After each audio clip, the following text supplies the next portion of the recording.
आता पश्चिम बंगालमधून एक महत्त्वाची अपडेट येते। पश्चिम बंगालमध्ये चंद्रनाथ रथ हत्या प्रकरणात तिघांना ताब्यात घेण्यात आले। रेकॉर्डवरील तिघांना ताब्यात घेऊन त्यांची चौकशी सुरू झाली आहे। तर चंद्रनाथ रथ यांच्यावर गोळ्या झाडून त्यांची हत्या झालेली होती।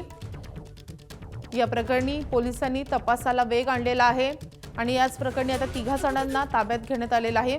रेकॉर्डवरील 3 व्यक्तींना आता ताब्यात घेण्यात आले आणि त्या तिघांची चौकशी सुरू आहे।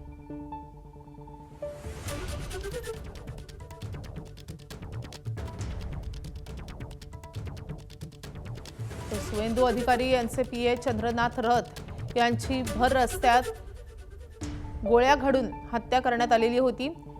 हे 3 जण मारेकरी असल्याचं प्रत्यक्षदर्शींनी सांगितलेलं होतं आणि आता पोलीस तपास करून तिघांना ताब्यात घेण्यात आलंय। आपले प्रतिनिधी सोमेश कोलगे सध्या आपल्या सोबत आहेत। सोमेश, काय अपडेट आहे या प्रकरणी?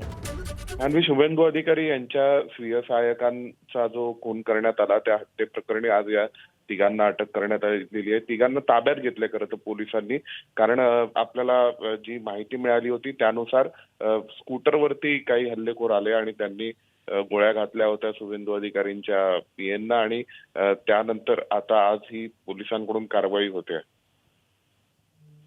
नक्कीच आता हे हल्लेखोर नेमके कोण आहेत, ताब्यात घेतलेल्या व्यक्ती नेमक्या कोण आहेत हे जाणून घेणे तितकंच महत्त्वाचं असणार आहे। सोमेश, तुमच्याकडून या संदर्भात अपडेट जाणून घेत राहू। सध्या धन्यवाद या सगळ्या सविस्तर माहितीसाठी।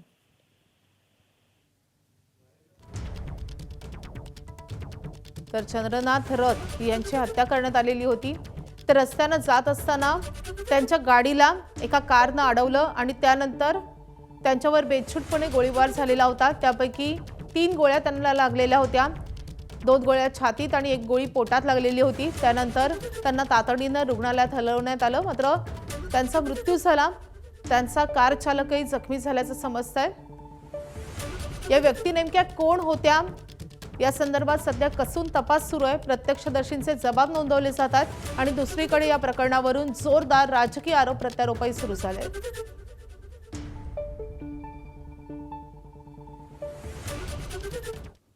तर चंद्रनाथ रथ यांची हत्या होण्याआधीचं सीसीटीव्ही फुटेज आता समोर आलंय। रथ यांची गाडी आणि एक बाईक सीसीटीव्ही मध्ये चित्रित झालेली आहे। तर रथ यांची गाडी अडवण्यात आली आणि त्यानंतर त्यांच्यावर बेछूटपणे गोळीबार झालेला होता। या घटनेआधीचं हे सीसीटीव्ही फुटेज आहे जे समोर आलेलं आहे। या सीसीटीव्ही फुटेजमध्ये रथ यांची गाडी दिसते, स्कॉर्पिओ गाडी आपण पाहतोय आणि एक बाईक दिसते।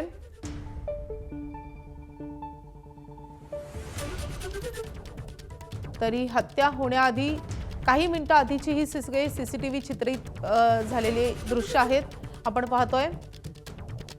अरुंद रस्ता आहे, त्या रस्त्यावरून रथ यांची गाडी गेलेली आहे आणि एक बाईकही या दृश्यांमध्ये दिसतेय। जवळपासच्या सीसीटीव्ही मधली ही दृश्य आता समोर आली आहेत।